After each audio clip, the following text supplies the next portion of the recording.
Bienvenidos a un nuevo estudio bíblico. Hoy con ustedes estamos Randall y Alexandra González y vamos a ver el capítulo 10 de Primera de Corintios. Así que Randall, cuéntanos un poquito sobre este capítulo que vamos a ver hoy. Bueno, yo creo que para entrar en materia tenemos que regresar un poquitito. Vamos a hacer un breve resumen del capítulo 8 y el capítulo 9 para ver, venimos hilando, por decirlo de alguna manera. Tenemos que recordar que el capítulo 8, el apóstol Pablo nos expone un principio muy importante. Y él dice que los creyentes, aunque somos libres, ¿verdad?, para hacer todo lo que la palabra de Dios dice que es moralmente correcto, vamos a limitar nuestra libertad con tal de ayudar a aquellos creyentes que son débiles si realmente nosotros amamos a Dios. Ahora, saltándonos al capítulo 9, el apóstol Pablo mismo pone su vida como un ejemplo. Y él dice que en lugar de pedir ofrendas para poder proveer para su ministerio, él decide trabajar. Y si recordamos la historia, el apóstol Pablo trabajaba haciendo carpas. ¿Por qué lo hacía? Para no dar que decir, para que la gente no dijera, es que él está haciendo ministerio por dinero. Él no lo hacía. Y entonces aquí es donde llegamos al capítulo 10, donde el capítulo 10 nos habla acerca del uso de la libertad. Claro, el uso de la libertad puede afectar a las personas a nuestro alrededor, pero el apóstol Pablo se enfoca en el capítulo 10 diciéndonos, el uso de la libertad que tenemos en Cristo nos puede también afectar a nosotros mismos. Y aquí es donde entonces entramos en materia. ¿Por qué razón? Porque una de las maneras más seguras a través de las cuales vamos a caer en tentación y por ende en pecado es a través del exceso de confianza. Y el apóstol Pablo nos dice aquí en Corintios que fue justo lo que le pasó a los creyentes en Corinto. Eran personas que eran salvas, eran personas que habían sido bautizadas, habían sido bien instruidas en la Escritura. De hecho, eran personas que tenían dones y los utilizaban y aparentemente eran maduros. Y digo que aparentemente eran maduros porque se relacionaban con gente que era pagana en actividades sociales y en ceremonias de índole idólatra. Y ellos decían, bueno, no hay tanto problema en estar en estas actividades con los paganos siempre y cuando no haya una abierta inmoralidad sexual o idolatría. Pero ¿sabe qué les dice el apóstol Pablo? Señores, ustedes están engañando a ustedes mismos. ¿Por qué razón? Porque el uso de la libertad que nosotros tenemos no se trata, vuelvo a repetir, como lo dice el capítulo 8 y 9, no se trata nada más de afectar a otras personas que están a nuestro alrededor, sino que ellos están afectando a ellos mismos. Su vida espiritual se estaban contaminando y no estaban sabiendo usar la libertad que tenían en Cristo. Y es allí entonces donde ahora vamos a entrar en materia. Vamos a leer los primeros 4 versos que me permito leerlo para ustedes. Primera de Corintios, capítulo 10. Se lo leo. Dice, amados hermanos, no quiero que se olviden de lo que les sucedió a nuestros antepasados hace mucho tiempo en el desierto. Todos fueron guiados por una nube que iba delante de ellos y todos caminaron a través del mar sobre tierra seca. Verso 2. Todos ellos fueron bautizados en la nube y en el mar como seguidores de Moisés. Y todos comieron el mismo alimento espiritual y todos bebieron la misma agua espiritual, pues bebieron de la roca espiritual que viajaba con ellos y esa roca era Cristo. Aquí el apóstol Pablo nos habla de 3 eventos muy importantes que el pueblo de Israel experimentó en carne propia. Ahora, son eventos de los cuales probablemente usted recordará y uno puede decir, Alexandra, uno puede decir, bueno, ¿y eso qué tiene que ver conmigo? Bueno, son eventos que el apóstol Pablo trae a memoria a nosotros para que podamos aprender por lo que ellos pasaron. Yo recuerdo que cuando yo crecía como el hermano menor, yo siempre aprendí de mis hermanos mayores, para lo bueno y para lo malo, de lo que ellos hacían y cometían errores y luego mis papás les daban una que otra nalgada. Yo dije, por ahí yo no me meto porque yo voy a aprender de los errores de ellos. Bueno, el apóstol Pablo nos dice, hey, aprendan de lo que ellos pasaron. Y nos habla de 3 eventos importantes que ellos vivieron. Eventos que son conocidos por muchos de nosotros, pero vamos a revisitarlos. En primer lugar nos habla de la liberación de Egipto. Como usted recordará, el pueblo de Israel estuvo 400 años en esclavitud en Egipto. Era una esclavitud hasta el agotamiento. Abusaron de ellos físicamente, verbalmente, de todas las maneras que usted puede imaginar. Pero Dios envió a un libertador, a un hombre llamado Moisés. Dios lo utilizó. Usted recordará, vinieron 10 plagas, el poder de Dios se manifestó poderosamente y el pueblo salió de la esclavitud. Hubo un llamado de Dios para el pueblo de Israel para salir de la esclavitud a una tierra prometida. Pero ¿qué sucede durante ese lapso de este llamamiento, de esta peregrinación? Suceden 3 cosas en particular.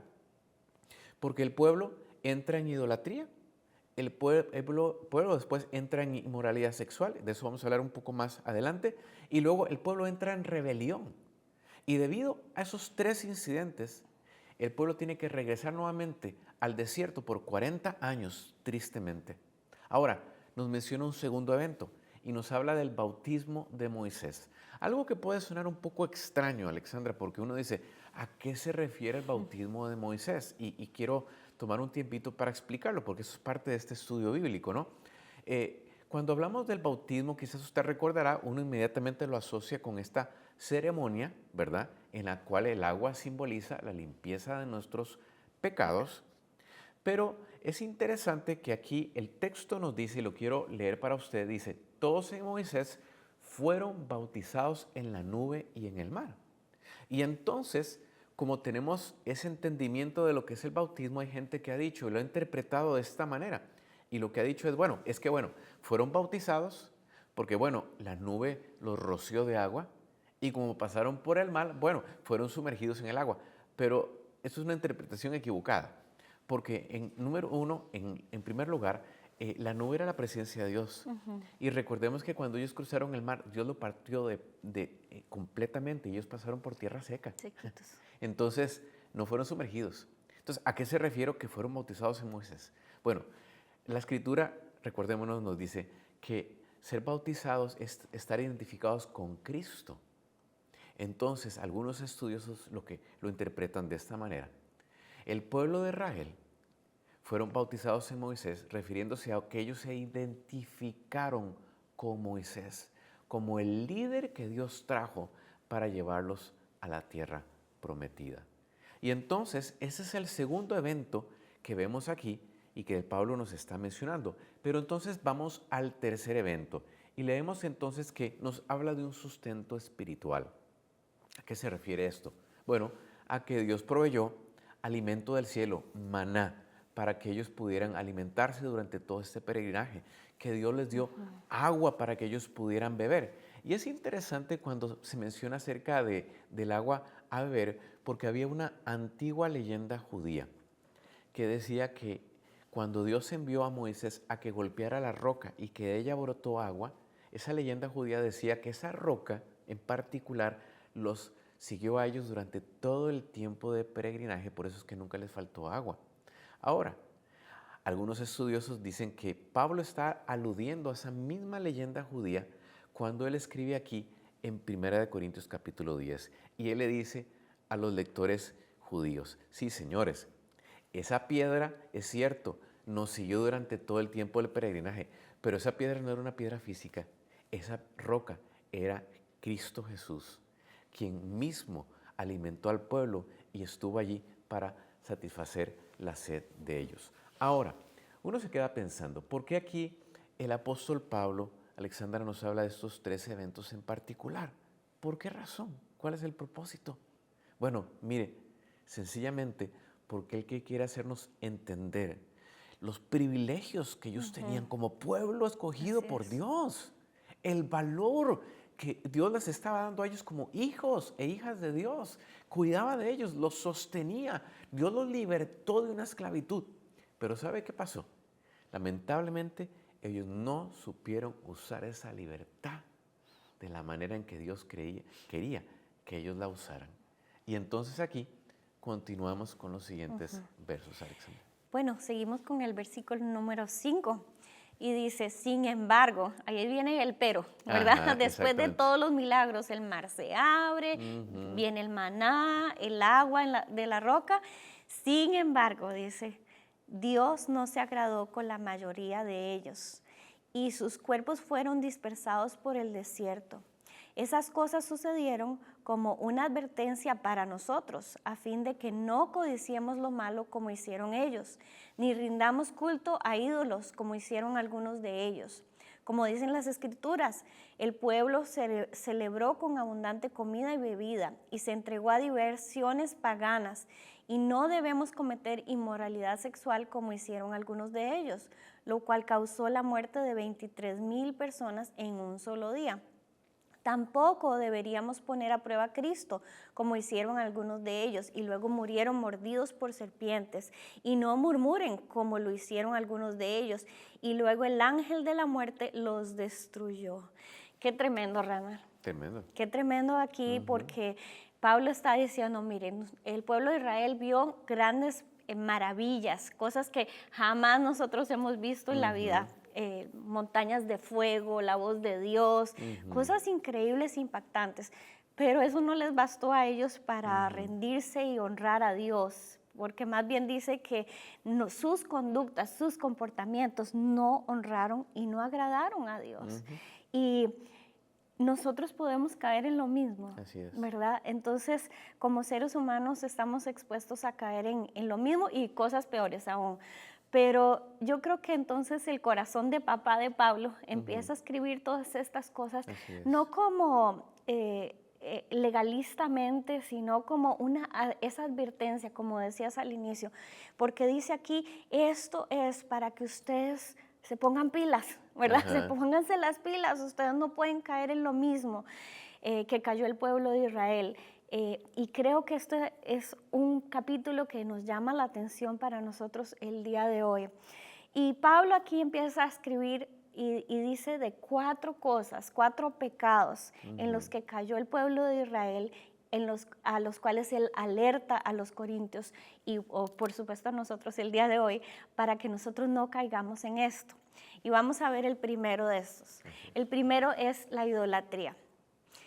Y yo creo, Ronald, que a veces uno dice, bueno, sí, yo no soy idólatra, yo no me postro ante una imagen, yo no adoro a nadie, solo vengo a la iglesia y canto al Señor. Pero nosotros realmente sí podemos caer también en la idolatría. Pero vamos a recordar un poquito de la idolatría en el pueblo de Israel. El pueblo de Israel cayó en idolatría porque ellos venían saliendo de Egipto. Y ellos en Egipto estaban acostumbrados a ver la adoración a los dioses paganos. Y resulta que ellos salen al desierto y Dios los liberta, pero cuando Moisés sube a la montaña, ¿verdad? Resulta que ellos dicen, Aarón, no, haznos un becerro para que nosotros podamos adorarlo. Ya ellos estaban acostumbrados a ver las estatuitas de los dioses, grandes o pequeñas. Ya ellos querían un Dios que ellos podían adorar así como los egipcios. Qué equivocados, totalmente. ¿Verdad? Qué equivocados. Entonces, eso es una parte que está recordando Pablo. Miren el pueblo de Israel, se fueron por el ídolo. ¿Y qué pasó? Se murieron por ser idólatras. Les fue malísimo por estar en la idolatría. Y luego, no solamente el pueblo de Israel cayó en la idolatría, sino que los corintios estaban batallando, los cristianos de Corintios, porque era una sociedad pagana, igual que Egipto. Ese puerto era un puerto donde había mucho idolatría, templos paganos. Y entonces, como decías al inicio, los corintios se mezclaban dentro de esa cultura pagana y se contaminaban de las ceremonias paganas y de los ritos paganos que permeaban toda la sociedad. Y Pablo les decía, ustedes no pueden contaminarse con esa idolatría porque va a afectar su vida espiritual. Y nosotros el día de hoy, tal vez como decía nuevamente, no tenemos una estatua, no tenemos una imagen a la que nos arrodillamos o le oramos, pero muchas veces tenemos otras cosas que ocupan ese lugar de Dios, porque realmente por eso Dios detesta la idolatría, porque es poner a alguien o a algo en el lugar de Dios, ¿verdad? Es confiar en alguien que no es Dios, en confiar en algo que no es Dios. Entonces, ¿cuántas veces estamos confiando en nuestro dinero?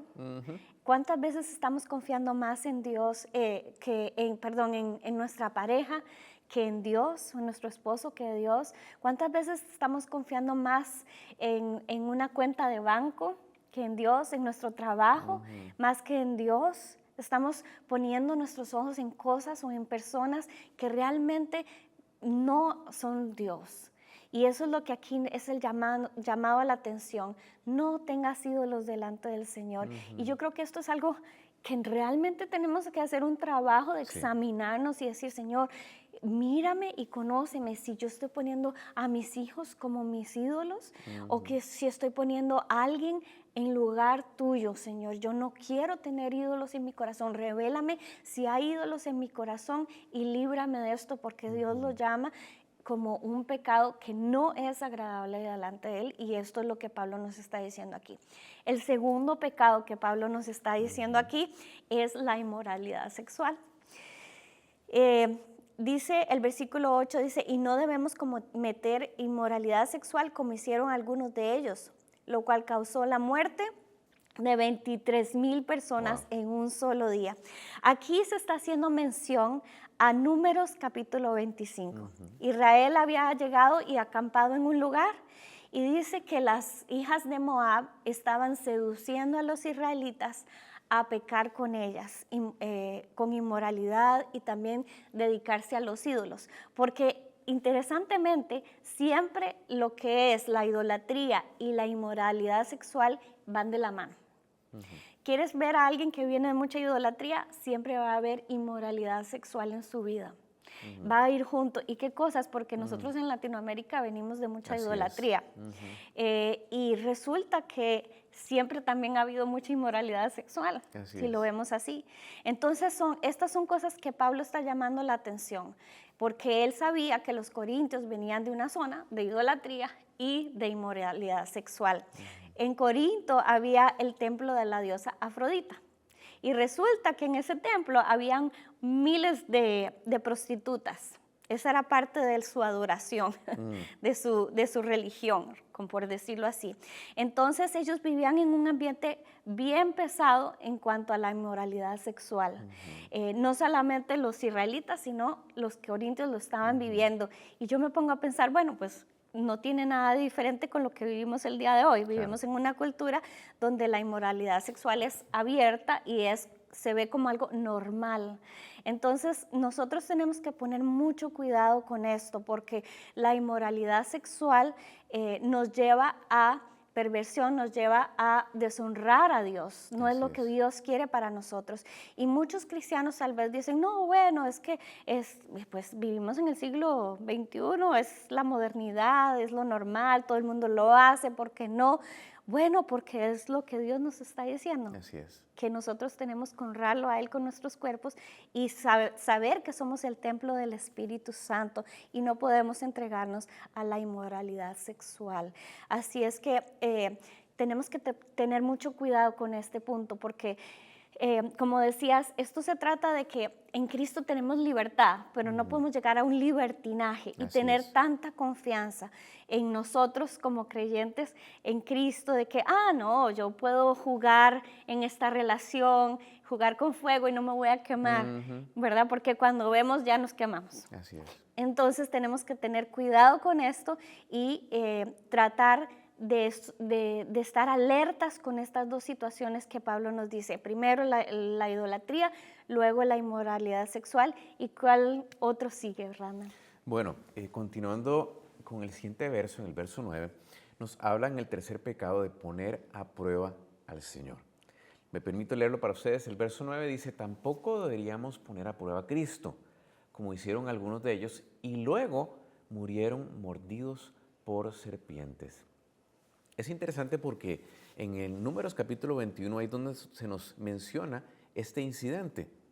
Y básicamente ellos estaban queriendo cada vez más de parte de Dios. O sea, Dios nos dio maná, Dios nos dio comida, pero no estaban satisfechos, querían más variedad. Y era una queja constante, era un reclamo constante de parte de Dios.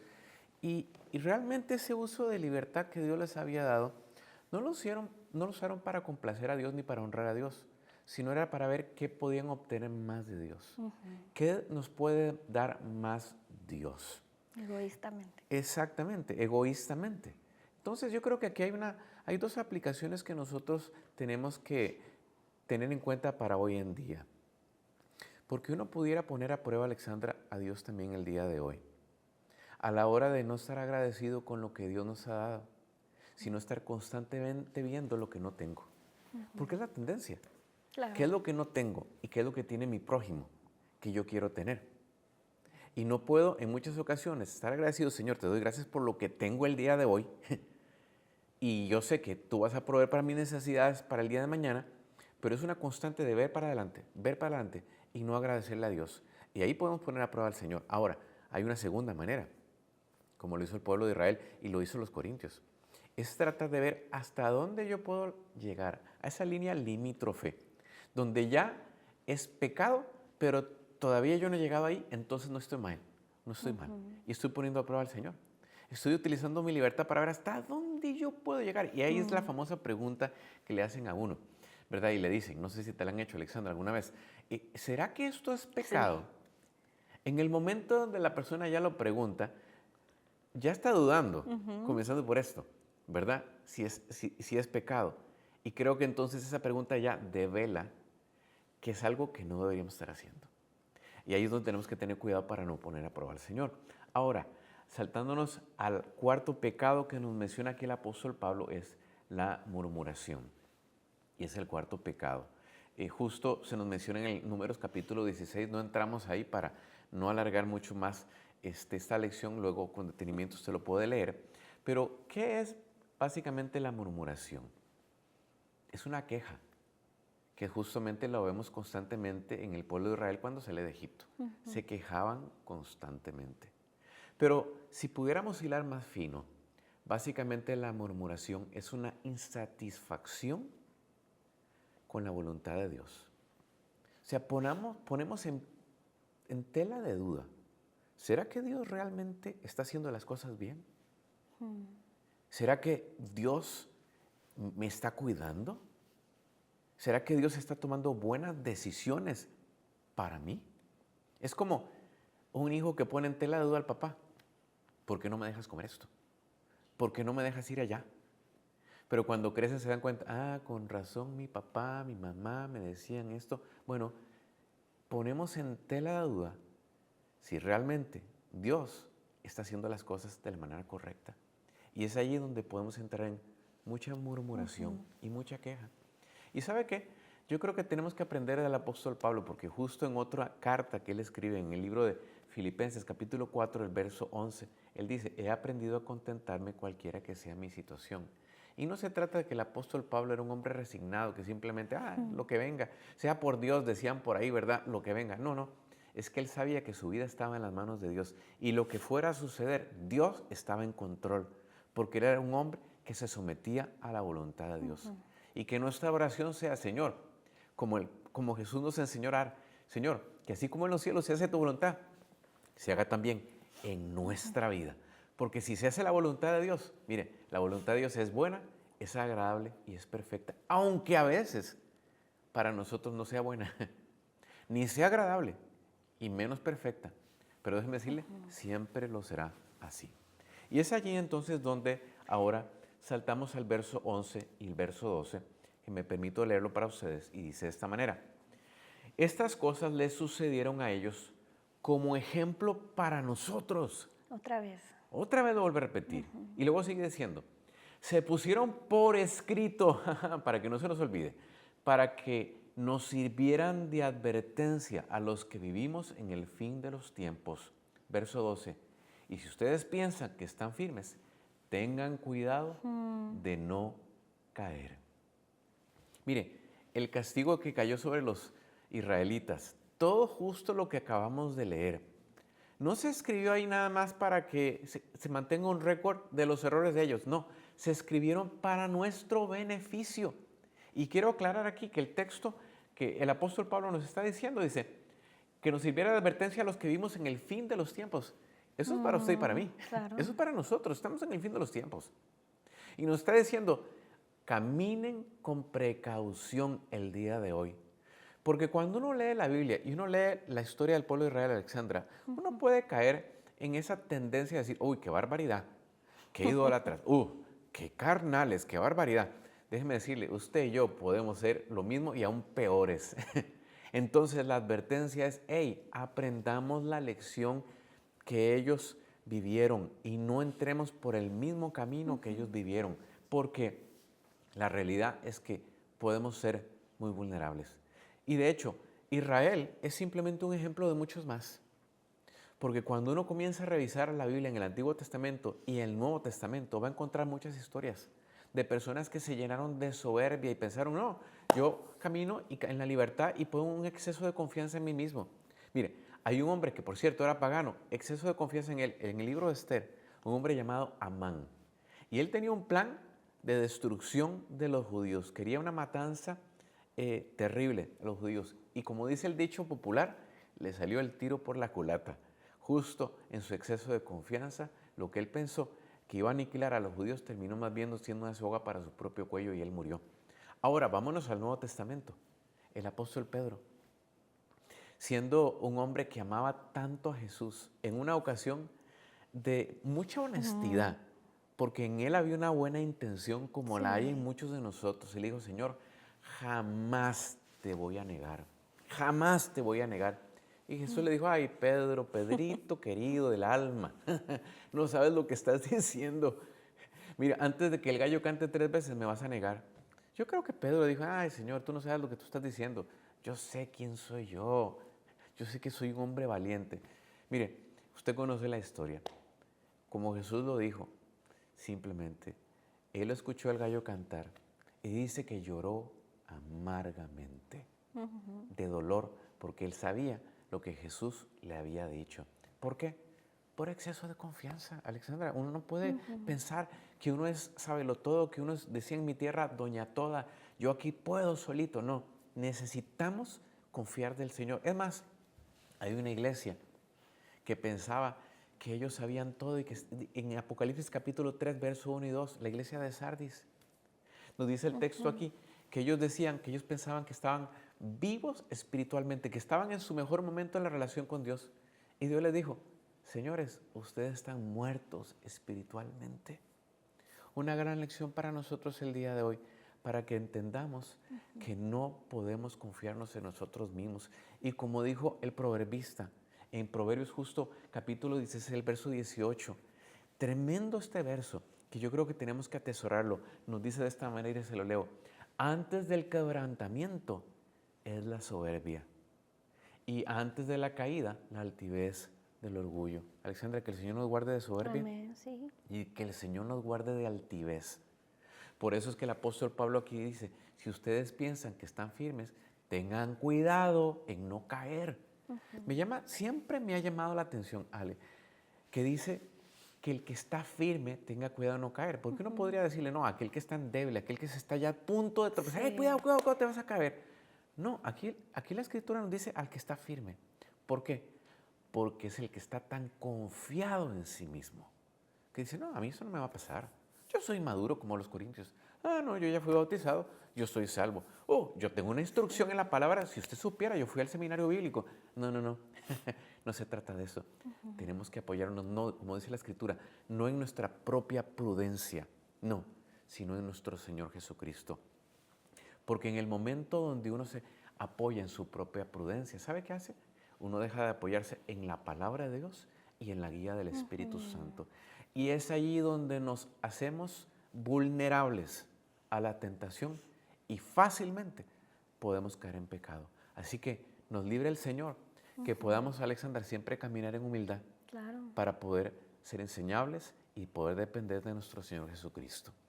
Y continuamos con los siguientes versos. Bueno, y después de que Pablo ya habla de estos 4 pecados, esta advertencia sobre el pecado, en realidad lo que sigue es muy alentador, porque él como un buen papá dice, tengan cuidado, cuidado, cuidado, pero luego da un ánimo, una salida a toda esta situación.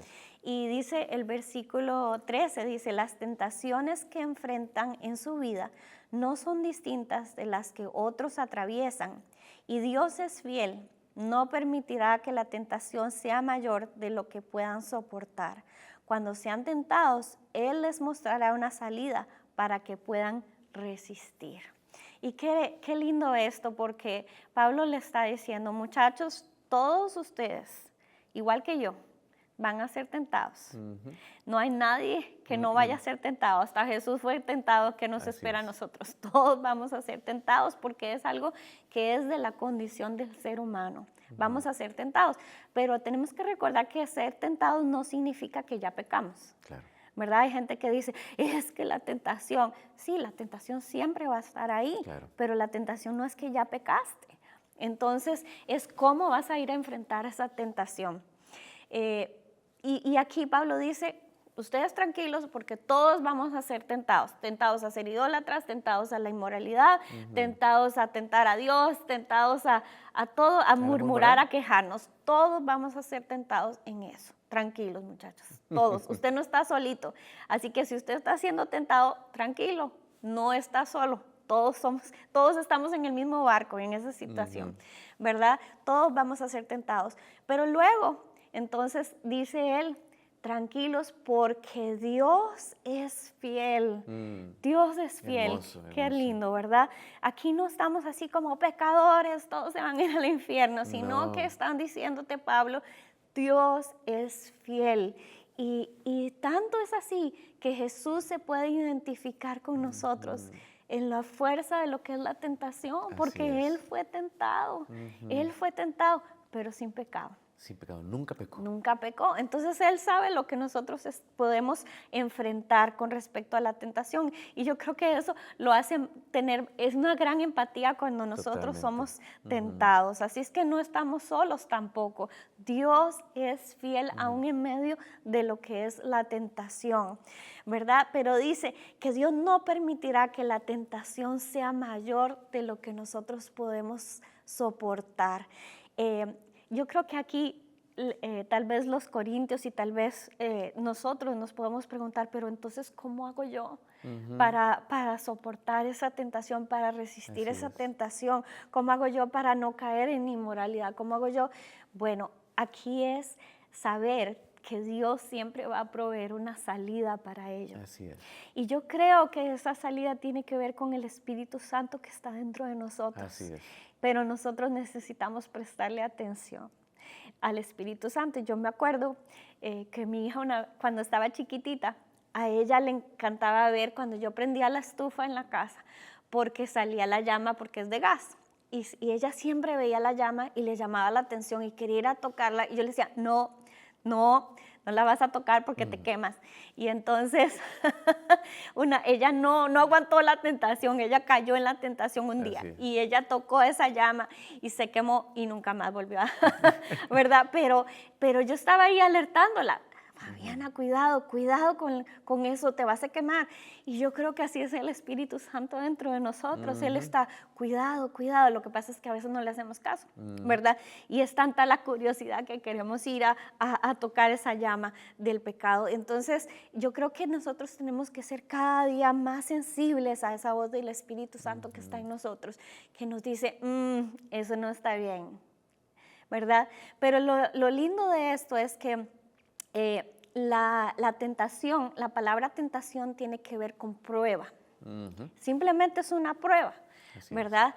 Y que realmente en sí no tiene una connotación mala, ¿verdad? Pero es más cómo yo paso esa prueba que realmente me va a llevar al mal o más bien me va a llevar a algo que me va a reafirmar en Dios y que va a hacerme tener un carácter más como el de Cristo. Así es. ¿Verdad? Y por ejemplo podemos ver cómo Santiago capítulo 1 nos habla de esto. Dice, cuando sean tentados, acuérdense de no decir, Dios me está tentando, porque Dios nunca es tentado a hacer el mal y jamás tienta a nadie. Yo sé que hay gente que dice, es que Dios me puso una tentación. Dios no te pone una tentación porque dice que Dios no va a estar tentado a hacer el mal ni Él tienta a nadie. En realidad la Biblia habla del tentador como Satanás. Satanás es el tentador. Así es. Él es el que provoca la tentación. no es Dios el que tienta a nadie. Dios es un Dios bueno. Y si Dios trae una prueba es porque Dios sabe que eso nos va a mejorar. Exactamente. Pero también tenemos que ver lo que dice Santiago 1, 14 y 15, porque dice, la tentación viene de nuestros propios deseos, los cuales nos seducen y nos arrastran, de esos deseos que nacen de los actos pecaminosos, y el pecado, cuando se deja caer, da a luz muerte. Entonces realmente nuestra tentación proviene de esos deseos malos, de esa mala naturaleza pecaminosa que hay en nosotros, que nos seduce. Y Satanás aprovecha para seducirnos a través de esa naturaleza que está en nosotros. Pero entonces ahí vamos a ver Santiago 1, 2, que dice, amados hermanos, cuando tengan que enfrentar cualquier tipo de problemas, considérenlo como un tiempo para alegrarse mucho. Y uno dice, ¿cómo me voy a alegrar mucho cuando estoy en problemas, cuando estoy en tentaciones, cuando estoy en pruebas? ¿Cómo? Bueno, porque si yo lo enfrento de una buena manera, eso me va a fortalecer. Así es. Me va a hacer crecer, como ese diamante que está en bruto, ¿verdad? Y lo tienen que pasar por el fuego y por mucha presión y por mucha cosa para sacarlo y que realmente brille. Así podemos llegar a ser en las manos del Señor a través de situaciones duras, a través de pruebas realmente. Pero cada vez que venga el tentador también tenemos armas para decirle, yo conozco de quién soy y dónde estoy y yo resisto la tentación en el nombre de Jesús. Ahora, yo creo que tenemos que ser como José. Sí, tenemos que ser como José. ¿Sabes? Ahora que estabas hablando, estaba recordándome ese verso que dice que Dios es poderoso para socorrer a todos los que son tentados. Y creo que no es una casualidad que lo haya recordado, porque creo que es algo del Espíritu, porque necesito recordarle a cada uno de los que nos están viendo que Dios es poderoso. Amén. A veces cuando uno es tentado, Alexandra, la gente dice, es que esta tentación es tan poderosa, me atrae tanto, pero tenemos que recordar que Dios es poderoso. Sobre el poder de la tentación o del tentador, Dios es más poderoso para socorrer. Lo único que tenemos que hacer es clamar a aquel que nos va a socorrer. Y dice que conforme viene la tentación, Dios da la salida. La tentación va a venir, lo dijiste claramente, pero Dios siempre nos va a dar la salida. La salida será una llamada de alguien. La salida será, como hizo José, salió corriendo. En lugar de quedarse en un lugar de tentación, él salió huyendo de un lugar. Será a veces quedarnos callados.